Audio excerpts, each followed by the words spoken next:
Hello, people. We are back. A2TP podcast, episode 192. Yes. Correct. And we are back in the building for another episode of Us. It's your boy, International Walk. It's your girl, Tosh, the co-hostess with the And hostess. we are back for Us. We are on Instagram, YouTube, TikTok, Facebook, Apple Podcasts, Spotify, iHeartRadio, Amazon Music, Podcast Index, Podchaser, Google Podcasts, and Player FM. Type us in. Faces pop up. Fuck with us. Engage, like, comment, share, subscribe. All that good stuff. Let's get right to... Ooh, what are you looking at me like that for? Because you're looking like sunshine. I'm looking like the sun.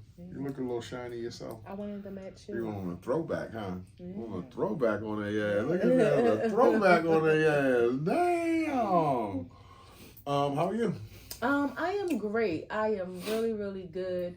Mentally, I'm probably a 9. I feel great. No, you know what? At this moment, I'm a 10. I feel good. No reason to take away from that. Get a 10 whenever you can. Exactly. So I feel good. Financially, I'm a 10. Thank God for all His blessings. Work is a 10. Work is great. Yeah, no complaints there. Work is good. And physically, I feel amazing. I'm a 10. I got 10s across the board. I'm feeling pretty good. One was a 9, you said. I changed it to a 10. Okay. 10. There you go. I feel good. I've been doing my Bust a 40 on their ass. I've been doing my 3 miles a day walking. Feel really good. I gotta, keep pushing myself to get up a little bit early, but it don't matter. I've been getting it done. That's what matters. And then when Baby steps. My schedule hasn't been allowing it yet, but even when I do my 3 miles, if my schedule allows, I want to still bust out a 2 a day, go to the gym with you.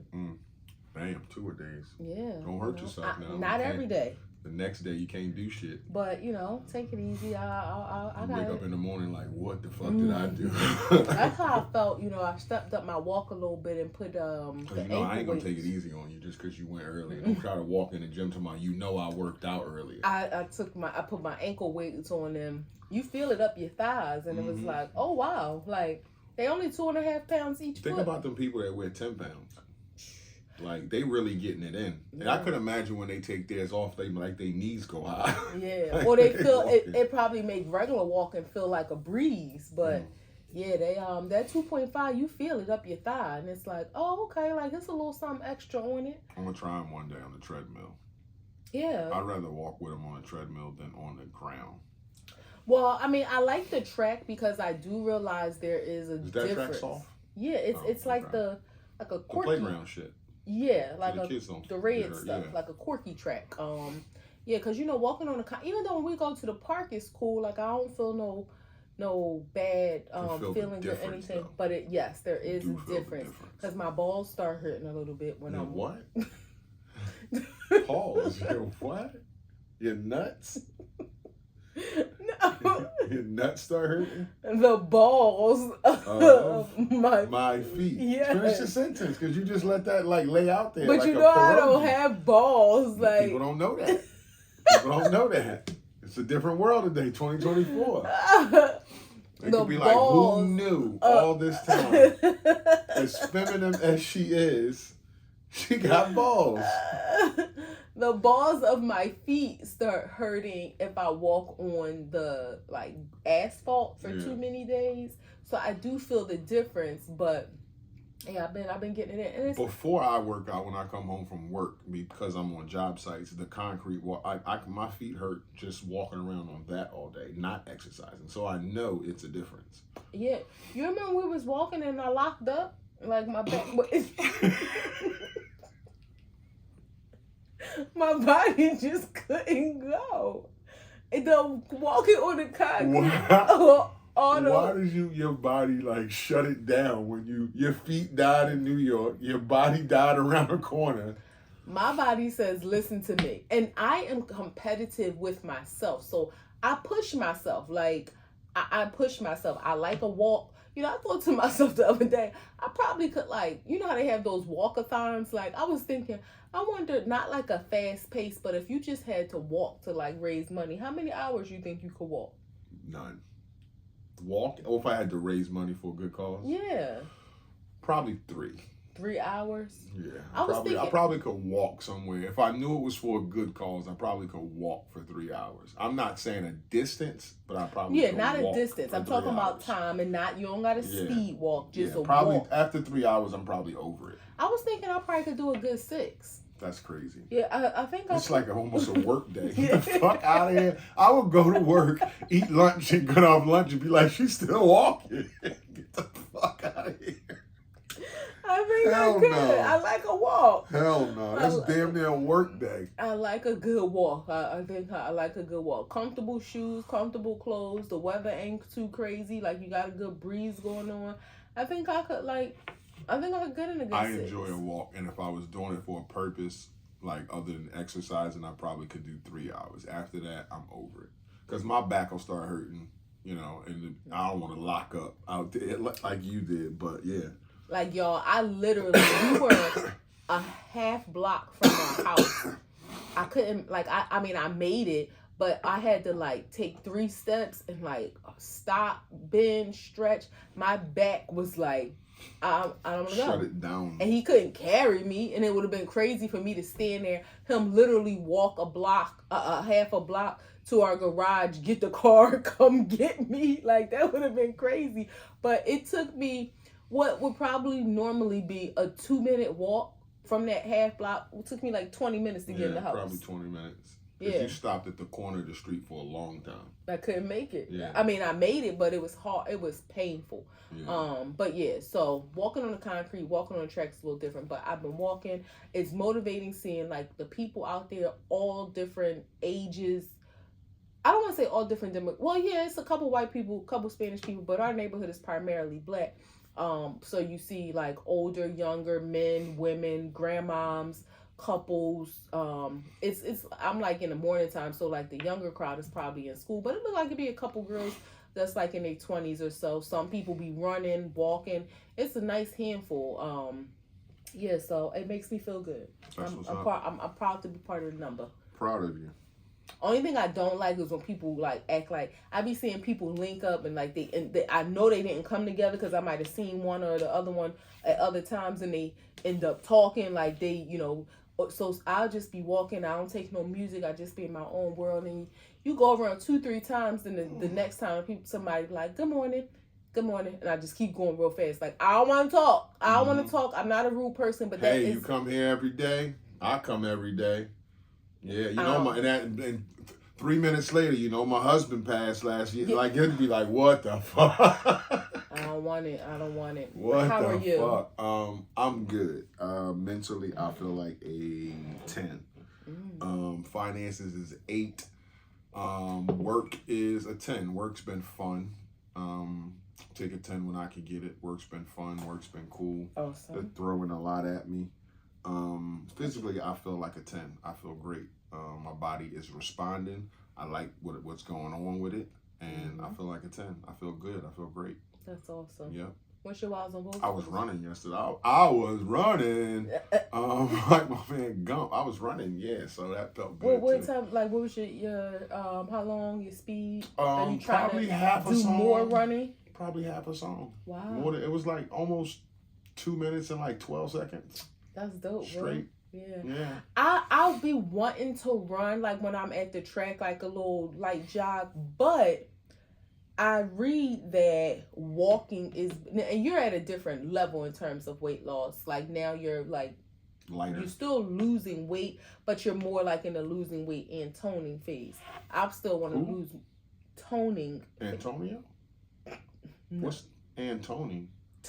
And toning. I thought you about to say Antonio. No. I was about to say, what the fuck does that mean? I never heard that related to workout. Losing and toning phase. I still want to lose, and I hear walking is what's best rather than running. But walking and calisthenics. Calisthenics, yeah. Calisthenics. What did I say? Calisthenics, yeah. Calisthenics. Yeah. So that's why I haven't turned it up to. But my goal for September is 3 miles a day, as often as I can. I would like to go every day, but even if I go minimum 5 days, that's good. And then I'm gonna step it up to 4 miles in October. That's what's up. And keep going. So by December, you should be at 6.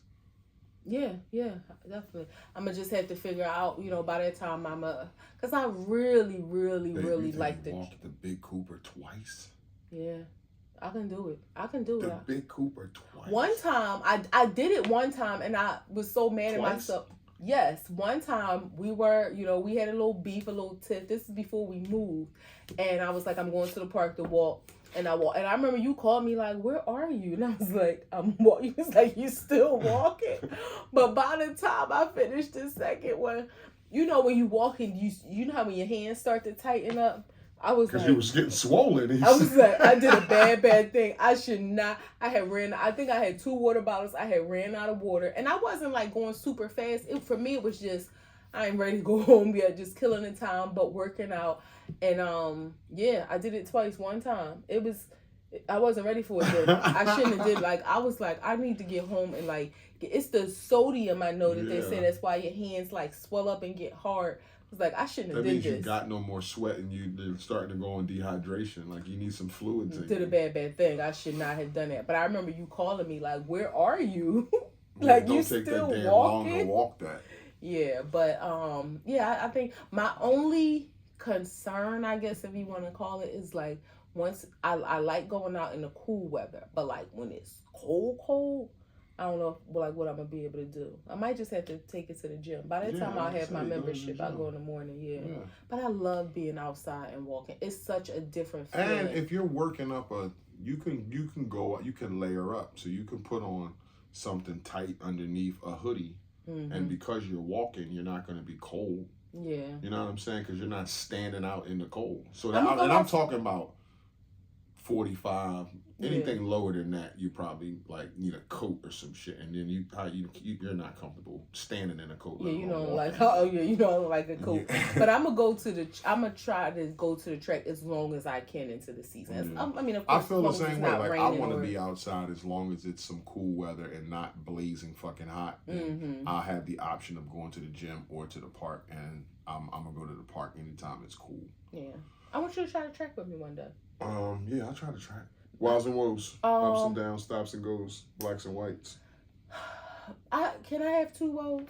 Sure.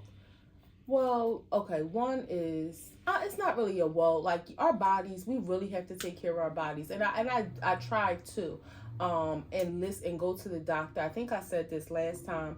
I heard a presentation from somebody, a medical or like a whatever, they work at the DEA, and just talked about our body should not have any pain. Like, we get so used to feeling certain stuff, and we just like, oh, that's all right. Like, it's a little pain. It's not like crippling pain. But we really have to listen to our bodies. And, me, nothing serious, but like going to the doctors and stuff, it's like, sheesh, it's always something. I'm not, like nothing is wrong with me, y'all. But, just got some doctor's appointments I got to handle.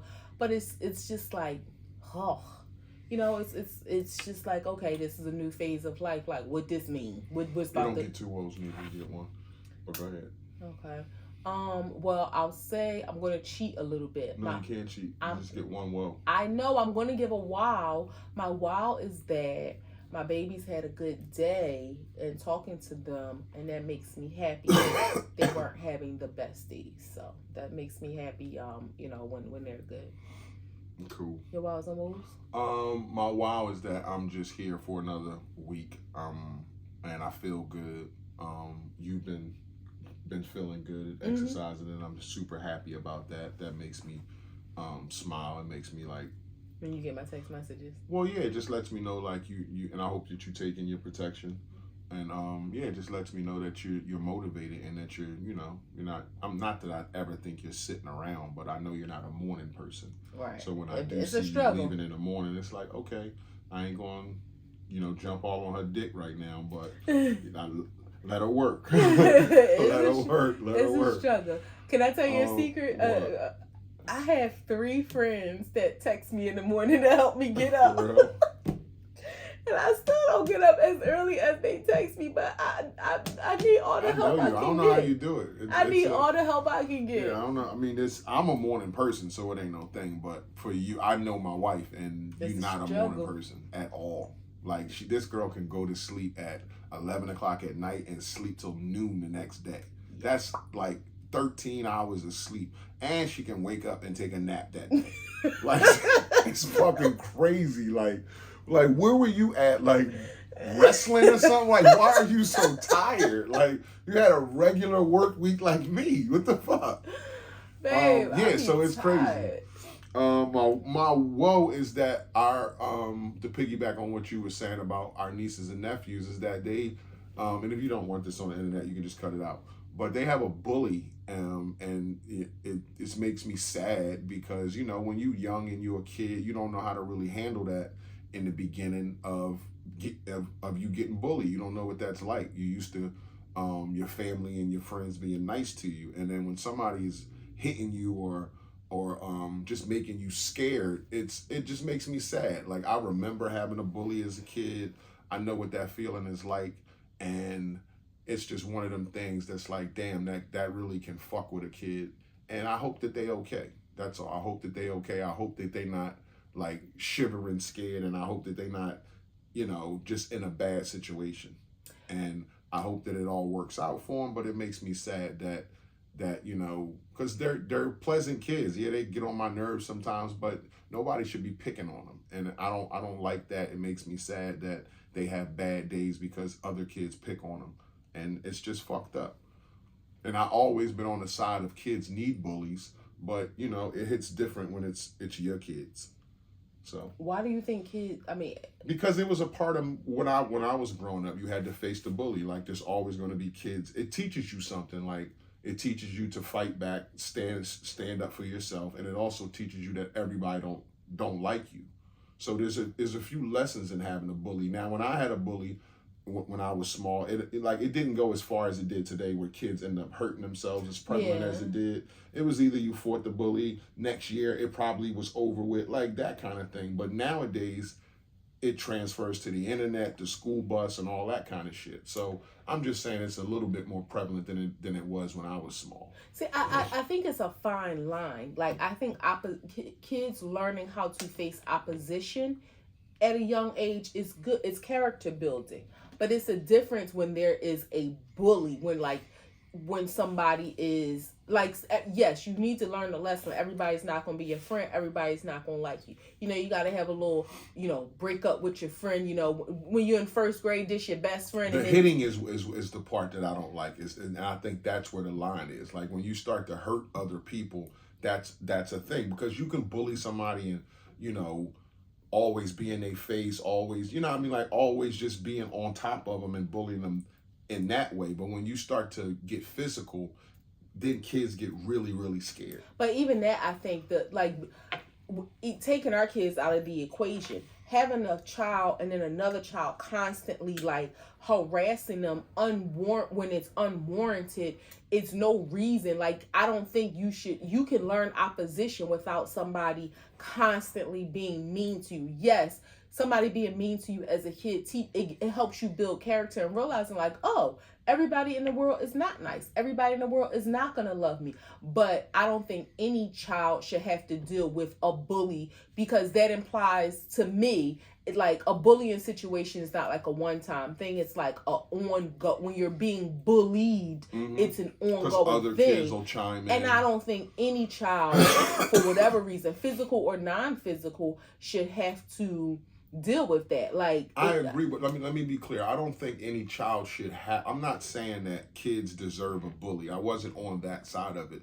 I just meant that if it encounters, I know every child doesn't deal with a bully, but if it encounters, it definitely teaches you something. Hopefully. That was my whole and thing. I don't think it necessarily, I think it can teach you something if you have the right support system around it, because that can also like do damage to a kid that can be long lasting if you don't have the proper support system outside. Like, if you imagine a kid who has a bad home life and then they're coming to school and having to deal with that, and it's like, yeah, like that can really turn out to be a bad situation. It can be, I agree. Yeah, but those kids who get bullied and they scared, and it's like, okay, I'm gonna send you to karate so you can get some confidence and you learn how to fight. And now the next time that this happens, maybe you got some sense of yourself, and it's like, okay, you're not gonna do this to me today. So that kind of thing, where you you know, you learn something, you build some character, you build some confidence. That's what I mean by it. And that's like surface level shit. But so I'm not saying every kid deserves to go through bullying because it'll build character. She's right. You can build character in other ways. But for the kids who do endure this type of hopefully stuff, it has a positive outcome. it can have a positive outcome where it's like, okay, this might happen day 1, day 2, day 3, day 4, but one day you're going to wake up and be like, whatever happening in my house, whatever's going on in my little head, this person ain't going to do this to me today. They're not going to shove me on the steps. They're not going to smack my food out my hand. They're not going to mug my head today. Like, you're going to stand up for yourself, hopefully. Yeah. Yeah, I don't like it. I think people need to teach their kids how to be respectful. Teach your kids. You don't have to like everybody, but just because you don't like them, don't be mean to people. On both ends, teach your kid everybody's not gonna like you, and teach your kid you don't have to like everybody. Like, you know, don't be the kid seeking out to be everybody's friend. But and kids will have you like to ready speak to to like. your point. Those are the kids. Our kids have a great home life. Those are the kids who bully, who have a fucked up home life because they come to school because home ain't right and they mad and they upset. So them the kids that pick on other kids. You know what? And you just gave me a different perspective because I'm ready to fight people kids. Like, I am ready to fight people kids. Like, pick them up by the collar. But it's just like it kind of give me like that Tabitha feel, like, come here, sweetheart. Like, you need a hug. What's going on in your life? Yeah, I mean, that the what's happening but is that also person, know an ass whooping can come with a hug too. Yeah, that person is hurt. Hurt people, and you got to tap into that. And I'm not saying she shouldn't be reprimanded for what, or he or she shouldn't be reprimanded for what they're doing. But yeah, it's like, you know, you hurt and something ain't right at home. Nobody ain't hugging you. You ain't, and you just lashing out, and you lashing out at kids. Did you have a bully?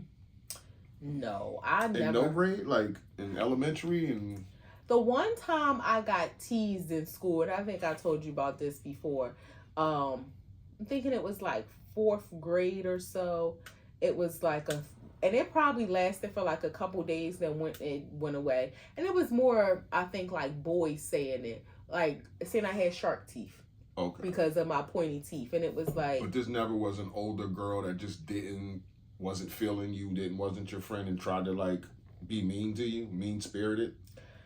And I know you know, we talk about this, and like, I never was like a tough girl, like, you know, coming through like, oh, I'm the tough girl, I'm ready to fight everybody. But I also didn't give off no energy like you can push me around. So I never had to deal with that. Like, I never had any kind of situations where some people who was like, okay, you clearly knew like they didn't like you, like they didn't like me, but it wasn't like oh, I'm trying to be their friend and they're being mean to me. It was like, okay, we never really clicked. Like, they over there, I'm over here, and that's fine. But no, But you had that awareness even as a little girl, a 5 or 6-year-old, where you just trying to fit in and play. I can't remember, like, I probably remember as early as, like, what's 3rd grade? 8 years old, 7, 8, 7. So I remember, like, no, probably like 4th grade was probably my awareness, where it was like, you realize friends, and then friendships change up, and it's like, oh, she was my friend, but then she acting funny, and then, you know, as you start to get older. But yeah, I remember, it's so funny being in like 7th and 8th grade. I went to this school where it was a small knit school. It was 2 classes of each grade. And I didn't go there until 7th grade, but mostly everybody else had been there from 1st grade, so they all knew each other. But the 2 different classes were always like, you know, there was some camaraderie, but they were like, mostly the girls, it was like beef. So like the girls in the other 7th grade class didn't like the girls in our 7th grade class. Again, there may have been some friendships, but for the most part, it was like, nah, I don't really mess with them like that. But, you know, it was like petty. Never no drama jumped off, but it was like, okay, I knew who were my friends, I knew who wasn't, and that was that.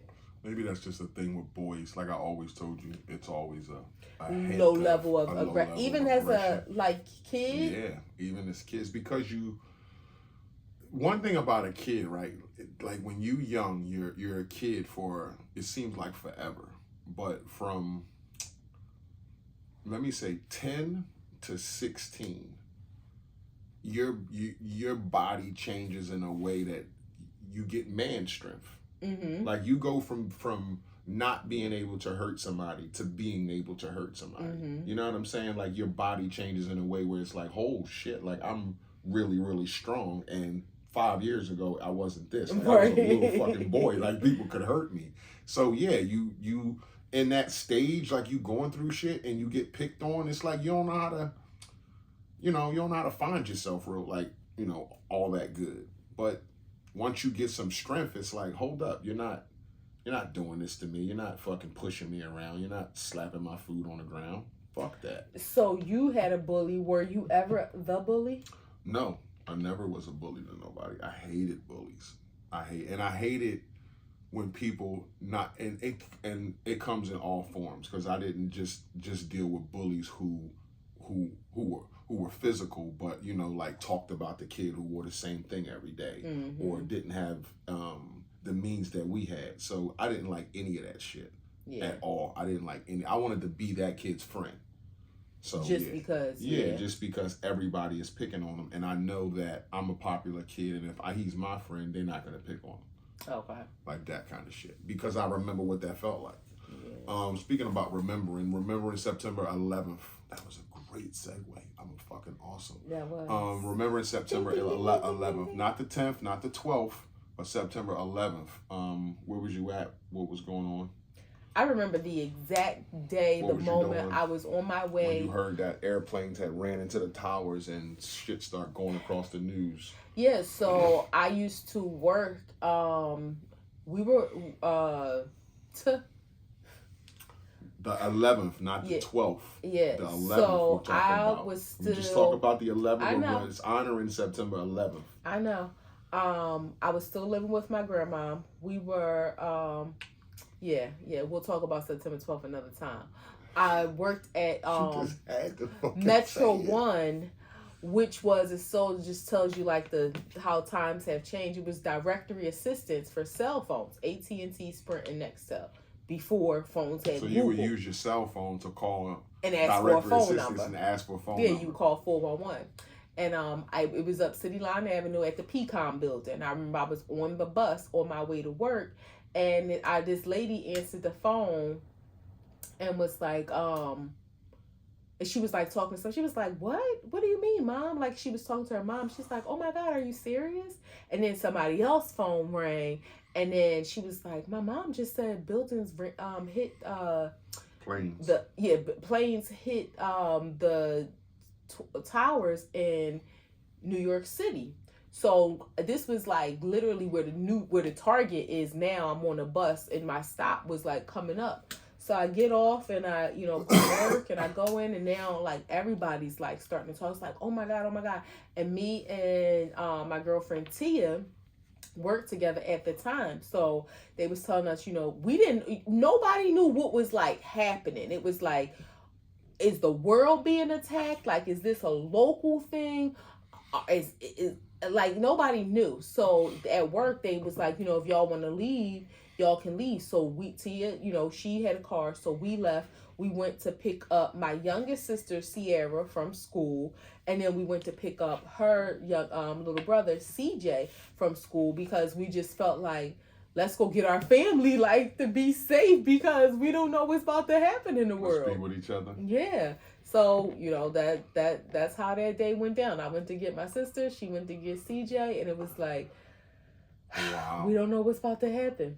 That was 23 years ago. I remember being in the apartment that we made such a beautiful home and became such beautiful friends and close friends in. Mm-hmm. I was our first doing apartment the floor. In Ambler. Yep, I was doing the floor in that apartment in the bathroom, and me and my old partner Mousy, and I heard on my BlackBerry, just looking at Google, they said like airplanes had hit the towers, and it was like, what? And we went downstairs to that bar, Casey's Alley, and sat in there, and it was on the TV, and it was like, wow. And guess who's the first person I called? Who? Nana. Wow. Yep. Wow. Wow. Whew. Sheesh. But that's a special memory. Yeah. Yeah. She was like, I can't believe this, babe. You see this on TV? And I was like, yep. But I was the first person I talked to was Nana. So yeah, I remember that day. You need a moment? No, I'm good. Okay. But yeah, I don't know why. Like, she was the first person I called, but yeah, I pulled my phone out and called Nana. It was because I thought she was home and would be watching the news. Okay. And we talked about it for like a half hour. We was watching it, and she was like, "Be careful," and went back to work. But yeah. That's a special memory. I mean, it's such a sad time. You know what I think about often, like this pops in my head, like especially around this time, is the stories that you hear about people that was like, I almost was there, like I woke up late, or I was donut dad at my kid's school that day, so I had to stop to drop off donuts. Other than that, I would have been there, or I was tired and I called out that day, or whatever the reasons that where it's like I almost was there. And I wonder how those people live today with that survivor's or if they have survivor's remorse. I mean, there was a company, I can't remember the name, that was completely wiped out. Come to me. Yeah, it was completely wiped out because where we saw it at the memorial in New York when we went. I mean, it's just one of those moments. And I forget the name of that company. When we saw the site at the 9/11 memorial, it was very eerie. Almost like it should be. I mean, which it is like now. They have like those lights that come up. I don't know. It's like sacred ground that you shouldn't be able to walk. It's almost unfathomable, except for we saw it happen. But it's like, wow, the size of that land there was just so. And we massive. Probably went there 15 years after it happened, and well, there was still people crying out there as if that shit happened a week ago. Yeah. Like there was still families out there at the old memorial. First, you may not remember, we actually went there. I'm trying to think, 2006-ish. We went there earlier because you remember that time we walked to this. We were in New York City. We were staying like in Times Square, and we walked to the site. We didn't know. We just wanted to walk there, and this was before the construction and everything was done. It took us about 2 hours to walk there. We ended up catching the train back. That took 3 minutes. Yes. But she took like 3 minutes. It was like zoop, zoop. It was our stop. It was like, are you fucking serious? Yes, we could have caught the train, but we walked there. But that just speaks to who we've always been. But I'm thinking that was like 2005-ish that happened. It was the summer of, because I can remember what I had on. I remember exactly what I had on, but so that was the first time we went, and then when we went years later was once they finished the construction and created the memorial site and the museum and everything was there. Also, would you go back again? No, I think I don't have that personal attachment to it.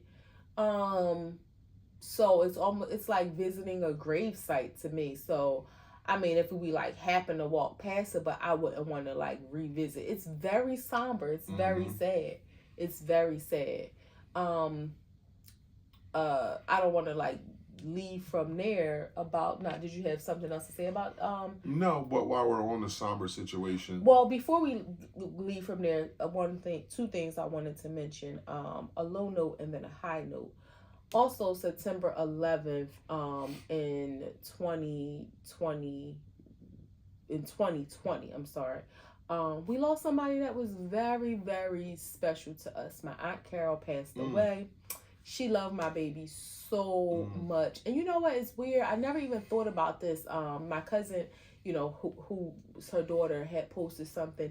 And I remember, because my aunt had went in for surgery like March of 2020, and after her heart surgery she just never was the same, and then she passed in September. But I remember going to see her in the hospital when she came out of surgery that weekend when like the world shut down because of COVID. And my cousin said so. She said if COVID had happened 1 week earlier, she would have. my aunt may still be here because her surgery would have been postponed. You know, they wasn't.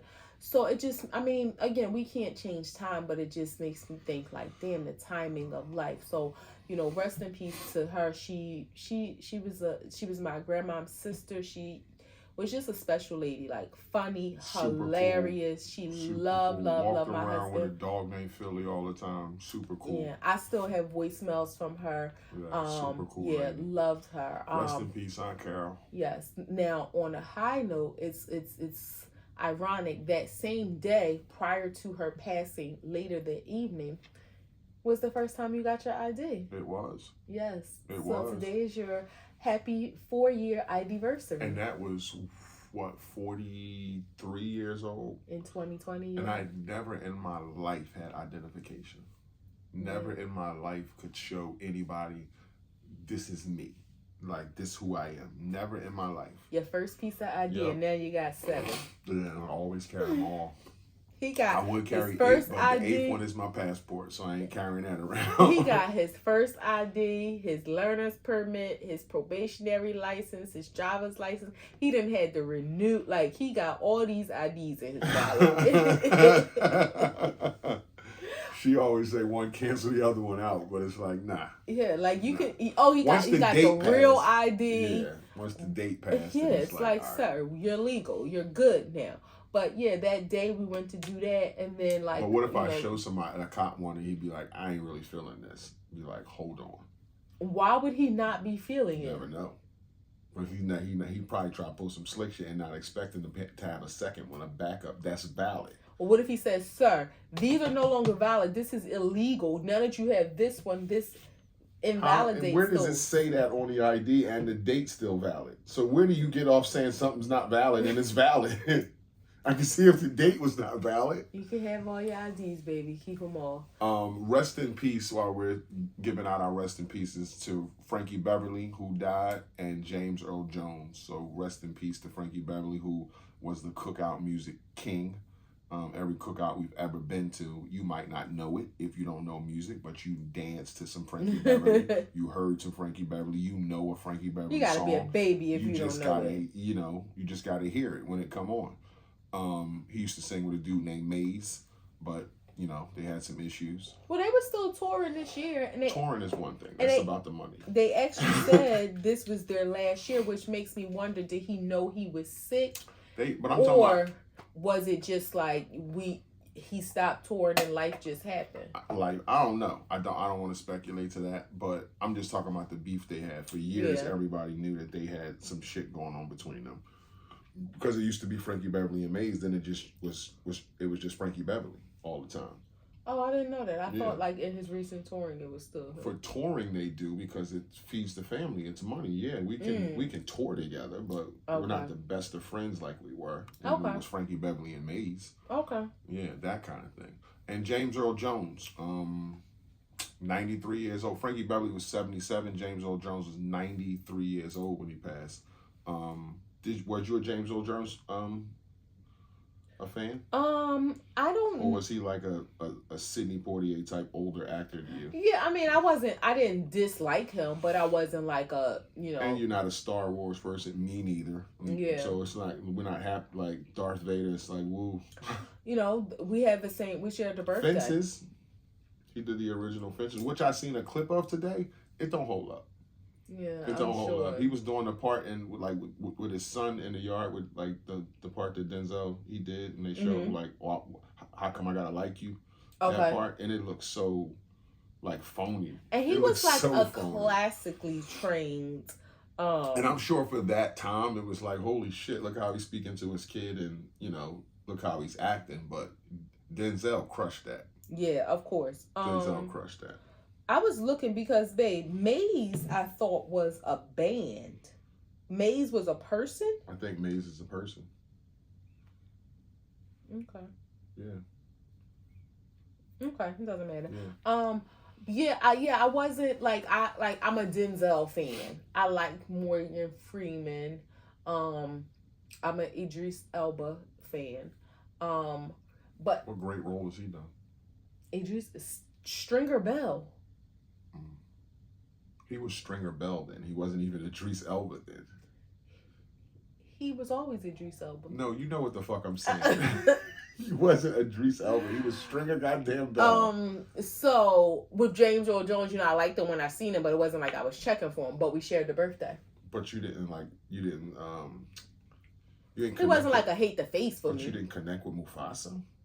Yeah, but it's different. The voice, yeah, but it's not like you saw him.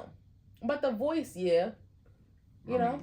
Lion King is Lion King. I love Lion King. I never saw any of the others. But it was like you connected with Mufasa. You didn't necessarily connect with James Earl Jones because you didn't see him. Gotcha. You know what I mean? But I love Lion King. I don't even acknowledge the other Lion Kings. I don't, like part 2 and part 3, and don't they got like a junior or something? Like no, like they should have left it alone. Like some things are better as the original. Like Snickers. Why would y'all ever go mess with Snickers? Even M&M's. We got the M&M peanut. We got the plain M&M. We didn't need peanut butter in it. We didn't need pretzels in it. We didn't need cookie crumbs in it. Like something. Kit Kats. They have a pink lemonade Kit Kat. Yes, they do. They have a birthday cake Kit Kat. The original Kit Kat was fine. Even when y'all took it to the white chocolate. Okay. But some things, the original is just fine how it is. So that's my rant over. Tyreek Hill is a football player. I don't know if everybody knows who he is. Everybody should know Cheetah. who he is. He's the Give me some. She knew who the Cheetah was. Was pulled over on game day in his Formula One McLaren in a driving lane where he was doing 10 miles over the speed limit. Okay, broke the law. But he was also in a driving lane designated for players and sports agents and owners and anybody that has like a HOA lane, but a fast lane for the sports HOV community. Lane. Yeah. So not the fans, but for the sports community. So he was pulled over in that lane, and he was kind of what some people quote unquote dickish. Rolled his window up after he talked to the cop. You know how you say, give me your license, give me your license. He rolled his window back up. He said something to the cop because the cop knocked on his window. He kind of came off on like, you know how people do when they sovereigned, like they don't want to answer no questions and all that kind of shit. And he was like 2 minutes away from the stadium. The cops pulled him out of the car by his face, put him on the ground, put handcuffs on him. Like pulled him through the window? No, like opened the door and told him to get out the car. He was moving kind of slow. And they grabbed him by his head and pulled him out the fucking ar. Wow. And put him on the ground. And a cop that was standing there had said while he was in the car, do you know who that is? Like, and so they knew who he was. Put him on the ground, put their knee in his back, handcuffed him, and, went through their shit and all that kind of stuff. And after about 10 minutes, they released him and he went to the game and played. Yeah. Thoughts?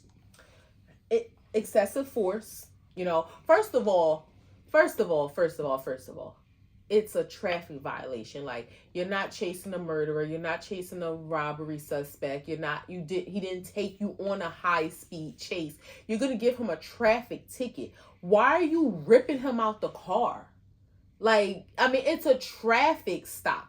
And again, 10 miles over, my limit is 13. I do not go over 13 miles an hour. 13 miles above the speed limit. He was going 10. Like, sir, I feel like that's some LDE. That's what that is.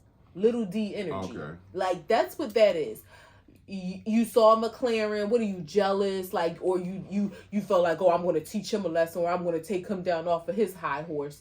Like, that's not cool at all. I will say, we as Black people have to acknowledge in this state of America, it's wrong, but we're treated differently. So it's unfortunate that we have to maintain a level of decorum that doesn't put our life in danger over just trying to, like, I get it. You don't want to be mistreated, but you also don't want to be killed. Right. And I want you to speak to, like, what do you say about that? In our community, it's all about getting home to your family. Exactly. Like, it's all about that. But so when a person shows this type of behavior where they're acting as if, like when I showed you that white guy who lost it on the cop in his driveway for blocking his driveway, if we do stuff like that, we know that can be the end of our life. We know we're probably not going home. We're going to jail. We're going through the process. We're probably going to get beat. There's a myriad of things that can happen to us. So Right. what do you say to that mindset of black culture saying, hey, man, just make it home? Is that cowarding?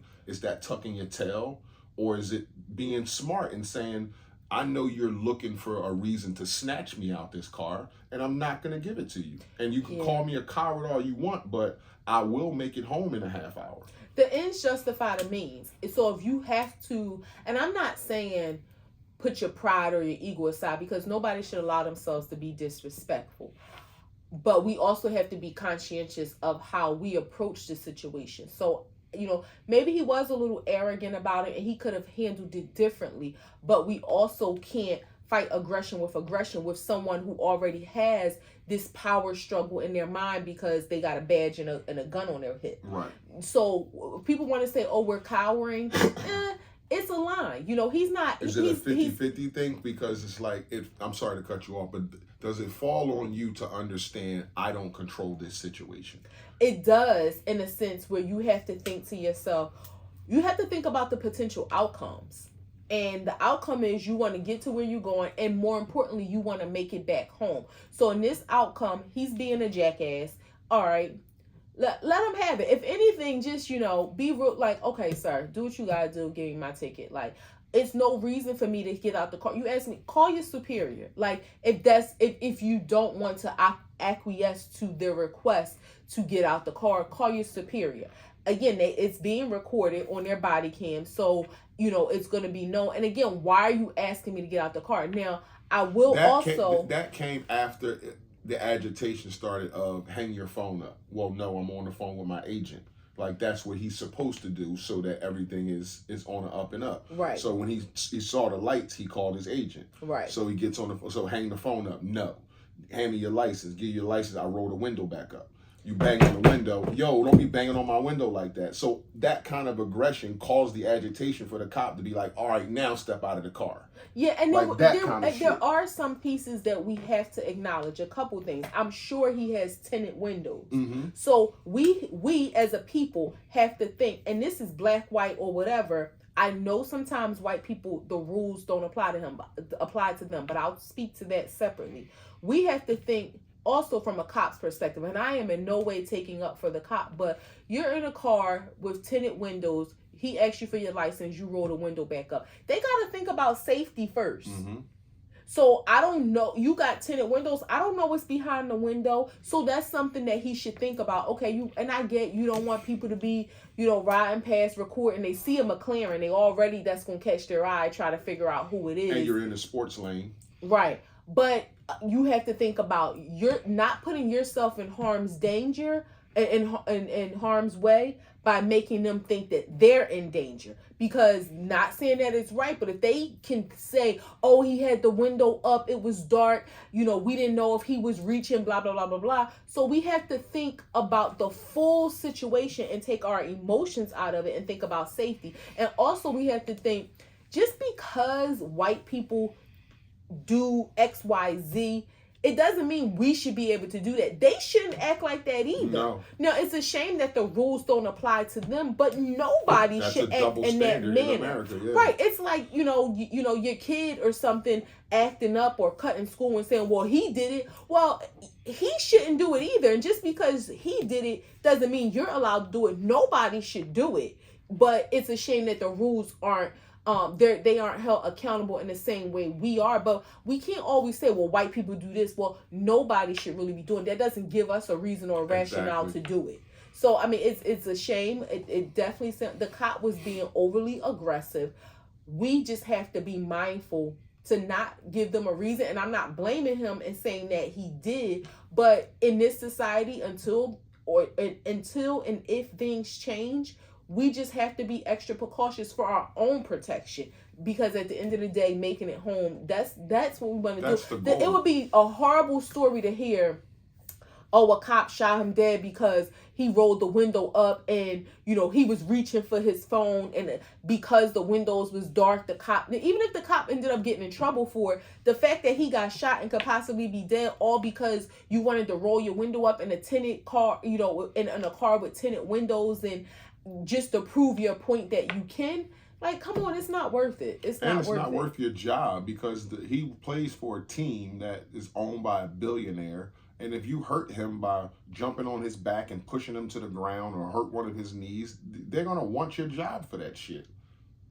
Well, yeah, the cops, they're going to want the cop's job. But I'm talking about Tyreek Hill. It ain't worth his life. No, potentially losing his life over a traffic stop because this cop want to be a jackass. No, it's not at all. And that just shows the difference in the video I showed you of the white man who flipped out on the cop in his driveway for blocking his driveway, and the Tyreek Hill situation. Yeah. Nothing happens to that man. He gets talked down. He gets reasoned with, and Tyreek Hill puts on his stomach with a knee in his back and handcuffed.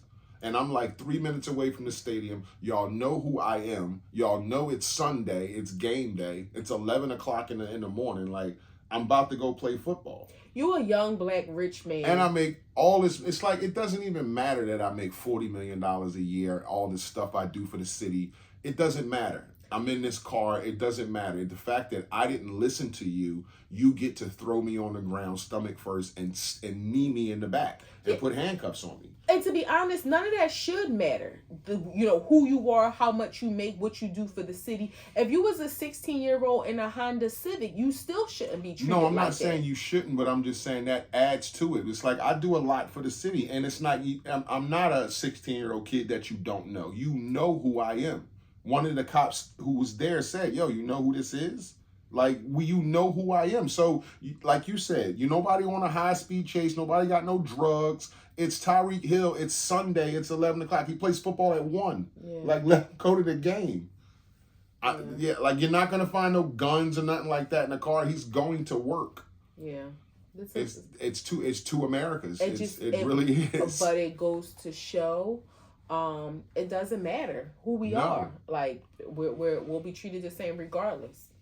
Last week, Rich Homie Quan, he passed away, and some more story had came out about his brother had came downstairs in the middle of the night and saw him on the floor with food in his mouth, sleep on the kitchen floor, and he picked him up and put him on the couch, a la where his girl had found him.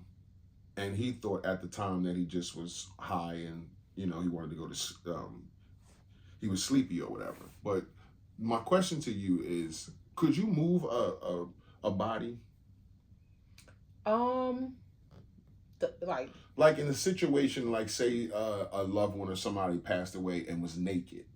Could you like move their body to where, okay, you're not like hurting anything and not like, because like no crime happened, they just passed away or something, but you don't want, you want to dress them or something? I think it depends on the situation, like the emotions that would be part of it. And it's like one of them things, if I'm too close to the situation, I probably couldn't. But if there's like, somebody's like, hey, can you help me do this? And it's somebody that I don't have a close attachment. You probably could. I probably could. But like, not nobody that you like love or is close to. No. So if they was in a compromised position, a situation, you wouldn't be like. I could probably like wrap them up in a blanket or something more than like, yeah, like somebody I love, like I wouldn't want them to be exposed. But so wait, let's just rewind, because your question, so is the thought that he was dead and his brother put him on the sofa to like cover up the fact? No, not to cover up anything. Not noticing that he wasn't breathing. Just picked him up and put him on the sofa. But do we know for sure? Like, maybe no, we don't. It's all speculation. Oh, okay. That's what I'm saying. His brother probably don't even know, like if he was breathing or not. But I would think too. You talking about somebody laying on the kitchen floor with food hanging out of their mouth, and you say they sleep? Like, I would think no, because let me tell you. This skit, I will never forget when I was younger, 19 in the streets, being dumb. I was at a friend's house. This wasn't like, no, I was at one of my girlfriend's house, and she, it was a couple of her friends and stuff over, her husband's friends, and I will never forget this guy taking Xannies. And I told you this story before. He had a platter, Chinese food, and he's like sitting on the sofa, leaning over, like with his arms on his elbow, but he's like eating the platter off the floor. This man fell asleep with the like fork in the air, like on his way to his mouth. Food on the fork? Yes, like fell asleep in the air. And for me, I ain't never participated in no kind of drug activities outside of smoking marijuana, which I ain't done in 20-something years. But that, if I had ever thought about taking a pill, was like, he froze. Got the froze. Yeah. Like, the froze. And the food, his arm, like the food didn't fall. Y'all wouldn't know what that's about, but yeah, it's an inside joke. Yeah, but it was like, and we were sitting next to each other on the sofa because everybody's in the house just busting it up, and he's just like in midair, sleep. And it was like, what they like, oh, he messed with them Xannies. So I say that to say it's plausible that he could have fell asleep. He probably was eating, fell asleep while he was eating.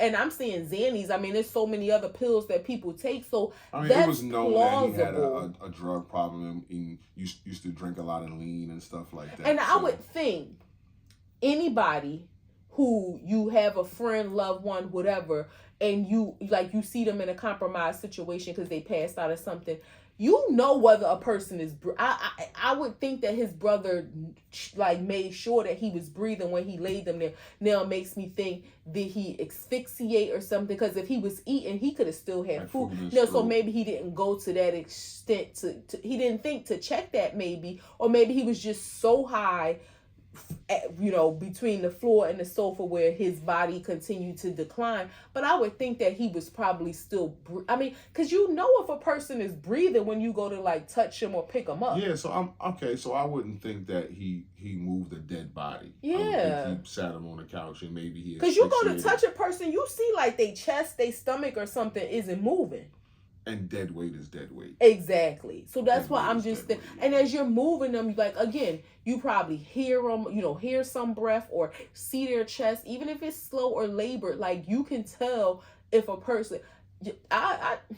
I check to make sure you used to snore really bad and you don't anymore. Sometimes it's so quiet at night. I lost 44 pounds. Yeah, I touch you all night. Well, if we're not spooning, then, I just reach my hand over. I need to feel your chest going up and down. You gotta, when somebody is breathing. I love you for that. Yeah. I touch you too. I don't touch your chest, but I can feel you breathing if I touch you. Yeah. Yeah, if I can put my hand on your hip, I can feel like that you. And you feel that somebody's warm. Well, it takes a minute to get cold. Yeah. Just saying. That's true. It takes a few hours to get cold. I'm just happy them babies that, were in the house didn't find him. I mean, like the girlfriend said, she was taking the kids to school. So they walked past him on the sofa, just hopefully, thinking he was asleep. I'm just happy that, they didn't find him. 3 grams. Super Bowl halftime show. Kendrick Lamar. Yeah. Gonna do the halftime show. That's a big deal. I know I played Kendrick to the bone, and you probably was like, I'm sick of this nigga. He's always playing Kendrick. But it's gonna be in February, Black History Month, Black Excellence. I think would be amazing if Beyonce came out and they did that song together. Fucking Christ. It's Kendrick. I know, but they have a song together. This is what a girl will do. This is what a girl will do. I'm just saying. This is what a girl will do. Where's Beyonce at? Like, I saw the track list is going to be? Not Like Us is going to be on there. Not Like Us. Not Like Us. Not Like Us. Not Like Us. Not Like Us remix. Not Like Us reprise. Like, he can't come out and keep doing that over and over and over. It said he got 13 minutes. That's going to be a horrible show. No, he's not going to do that. Of course, he's going to give you some of the hits. Going to give you some flair, some production. That's what he's big into. So he's going to give you some of that. He's probably going to have a mask on or some shit. But I'm sure it's going to be super entertaining. Right. So when we think about the nature of the Super Bowl shows for the last 5 years or so, I'm thinking, okay, it's been very hip hop centric, which hip hop, it infiltrates all cultures everywhere anyway. So that goes without saying. You see the Korean pop artists, doing it just infiltrates all culture. You see the white lady on Instagram dancing to all these songs. All that is due to Jay-Z having a relationship with the NFL where he picks scouts and picks the talent for the Super Bowl show. Now, what I also heard is that the city actually decides who's going to perform. That's a different conversation though. But what's going to happen? Are we going to go back to like Aerosmith and Taylor Swift when he's no longer in that position? Absolutely. Because why? Who's there? Who's in the room now to say, hey, man, we that's did 3 sad. years of rock and roll. We probably want to do a different genre this year. So that goes to but that goes to speak to the conversations Aerosmith, that people have. Tracy Chapman. Well, Tracy Chapman is black, but I get it. But that goes to speak to the conversations that people have been having, saying that this whole DEI label that all these companies want to say that they are implementing, it's all just for face value, because the point of him being there was to add more diversity, equity, and inclusion into the NFL, which means he shouldn't just be the face. There should be more bodies put in position so that when he does transcend to a different role, or just outside of the NFL, that there's still representation and not it was just him. And that's going to be a sad day if that's the case. Yeah, it's the NFL. The Shield. But that's also going to be a reflection of him, that he didn't work to implement change. Was he just there about self? I don't think it's. Well, a lot of people can have that opinion, but I wouldn't take that approach. I would think it's something the NFL is not going to allow. We'll let you come here and bring the culture because we going to make money, but you're not going to change the culture of the Shield. The NFL is the NFL. They own a day of the week. So change it for 5 years and then go back. But why not have a fair mix? Because it's beneficial to us, because you're the top guy, or the guy that everybody looks up into the hip hop world. We can trust you. You're a billionaire. You got good business and all that kind of stuff, a reputation. So we think you're going to bring in acts that align with what we're doing. Like a lot of people were saying, Lil Wayne is supposed to be the artist who performs because it's Louisiana. And it's like, okay, I get that. It makes sense. It sounds like it. But even when you listen to people say, okay, name me 13 minutes of Lil Wayne songs that can play on an NFL stage. Like, you're not going to play songs like Lollipop, Lick, Lick, Lick, Lick, Lick, and all that kind of stuff. Right. So you're not going to do Lil Wayne song, although those songs are hits. But you're not going to do like that on the NFL stage. You got to have PC stuff. Yeah, so, I mean, and then again, I'm sure he can do it with Hot Boys and Nicki Minaj and all that kind of stuff. So I don't even want to get into the behind the scenes stuff like this person mad at Drake and beef and all I'm that not shit. Saying that. I'm just saying that's where the NFL will say, okay, he's going to bring in these acts that we can make money off of. But when that relationship, it goes. The culture of the NFL is still the culture of the NFL. So let me ask this. Last year, where was the Super Bowl? I don't know off the top of my head. Do I want to say Atlanta? I mean, but the reason for my question is, why is it that it's this notion that people from the city have to perform? Because of the LA thing.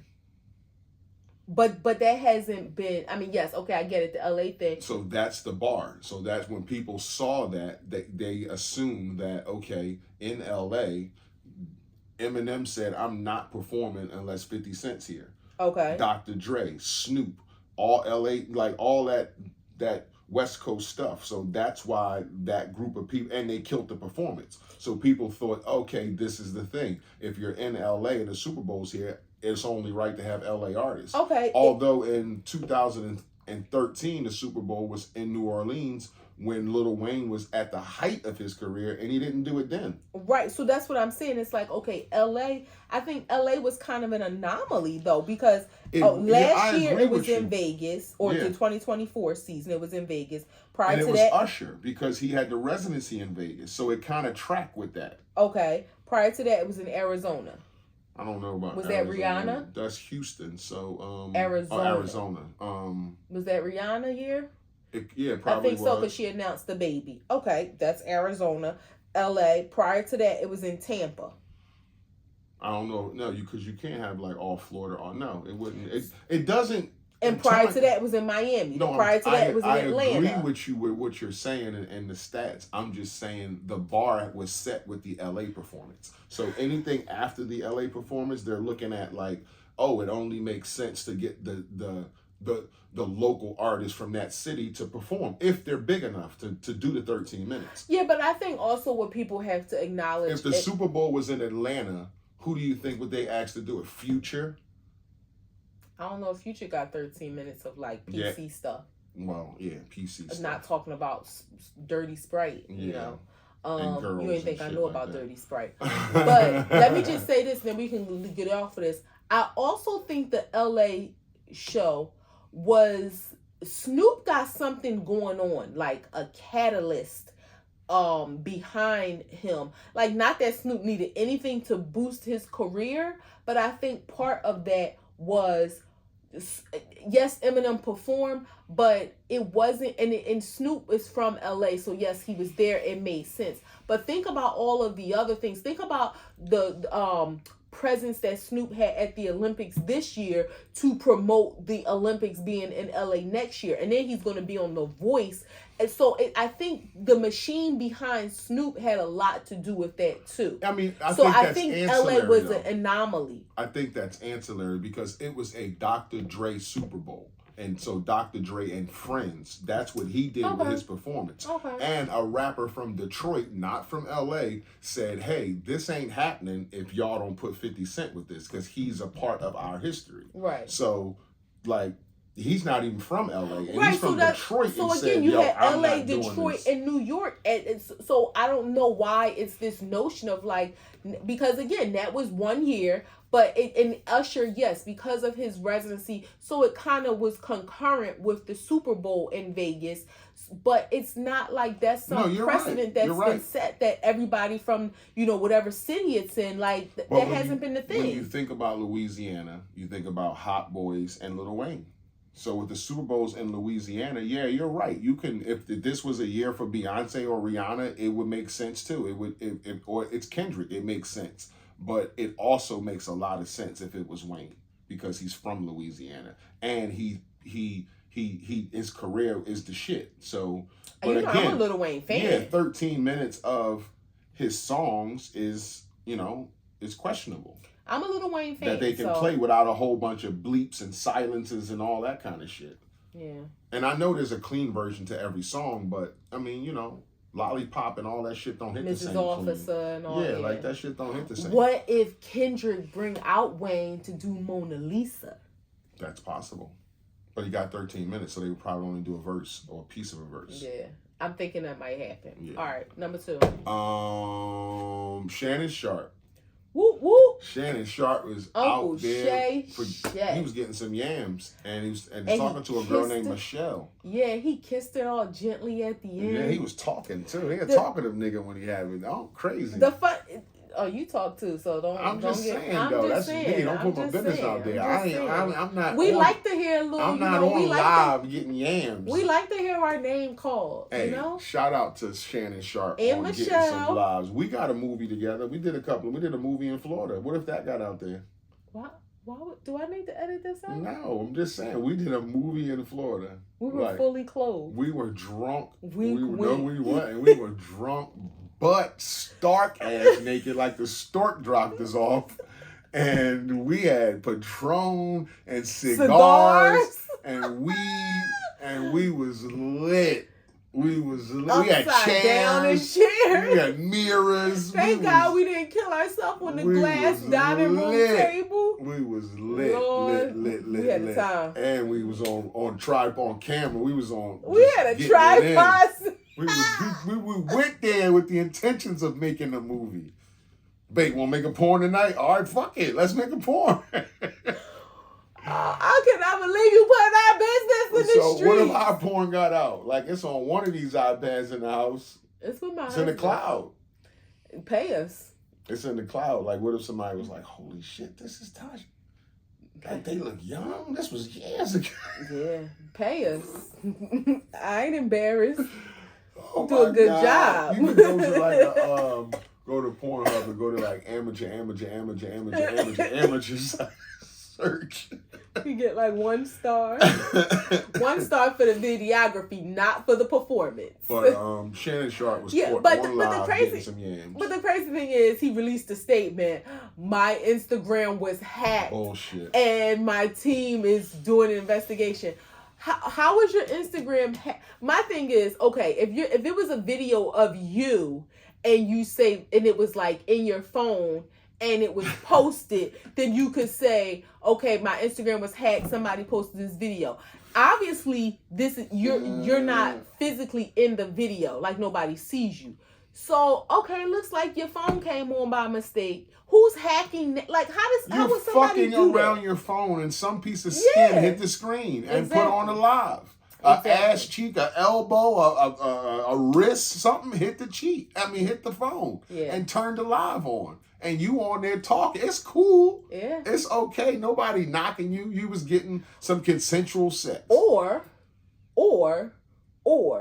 she did it on purpose. Possibly. And so maybe that was the hacked part of it, that he just don't want to like put her out there. But Michelle might be a goner. Like, Michelle, that might have been your last piece. The good old internet tracks a person down. They found her? Yeah, but she said this girl was like, my name is Nichelle, not Michelle. That's not me. But the internet be looking for you, boy. They gonna track you down. I'm feeling like Michelle, whoever. She could have, so that, I mean, without him, like, she could have very well had the phone laying there, put it on live. Maybe it could be a situation where she met, like, maybe they not in a relationship, but like, she know they mess with each other, but he messing with some other people. So she wanted to let it be known, like, yeah, this where he at. This where he putting it down. Look what he's saying. Look and he kissing me afterwards. Everybody don't get kissed afterwards. Yeah, he was in if it's just like, you know, a little something strange, like, you don't kiss. No. But he was kissing. So that could be the hack where she put it on live to let it be known. Because think about it. People are going to, you know, it pop up, it says he live. People are going to log in. You know, people are going to screenshot. So it's going to get out there. Even if he deletes it, people already screenshot it. It's already everywhere. I'm feeling like Michelle did it. Michelle, I hope you don't like get dumped, but it sounds like you did it, sis. You took a shot. Yeah, I hope you got something out of it. And if it was just because he was messing with somebody else, girl, you don't mess up your bag because of some other chicks. You let him know that you are the winner. You are the prize. Real quick, not married couples, girlfriend, boyfriend. Can you take a gift back after you break up? I don't think anybody in any relationship, couples, friends, for whatever reason you give somebody a gift, I do not think you should take a gift back. Including engagement rings? No, you don't take a gift back. So if you gave somebody an engagement ring and she cheated on you and you want your ring back, and you know you paid $30,000 for this ring and she the one who cheated on you because she couldn't keep her shit in her pants or wasn't ready for the ring, you shouldn't get it back. Well, okay, let me change this. What the fuck are we saying? An engagement ring is different because what if it was a Cartier bracelet? No, that's a gift. An engagement ring is different because, again, I don't look at that necessarily as a gift. An engagement ring is kind of like a contract. Like, I'm giving you this, asking you to marry me. You're accepting it because you're going to marry me. Now, if it comes to the point where we're not getting married, then yeah, I think she should give it back. I do. So I don't look at an engagement ring. Now, if you gave her just a ring as a gift because I love you and, you know, it's, you know, Valentine's Day or your birthday or whatever, and you gave her a right hand ring or something, whatever, that's a gift. I don't think a gift should be taken back. An engagement ring, I don't look at it as a gift. I think it's circumstantial. Yeah, I think it's all circumstantial. It depends on the egregiousness of what you did. Yeah, it depends on the egregiousness of what you did, whether I can ask for my shit back. Like, I mean, and again, if I bought you furniture, then I don't want my fucking living room back. But I'm just saying, it depends. Like, if I bought you a $20,000 bracelet and you fucking around on me, yeah, I want my fucking bracelet back. If I put you in a $100,000 car and you driving a nigga around in it and you get caught, I want my fucking car back. So you bought a bracelet, she get caught, you want it back. What you about to do with it? Sell it. Oh. Yeah, sell it immediately. I want the money.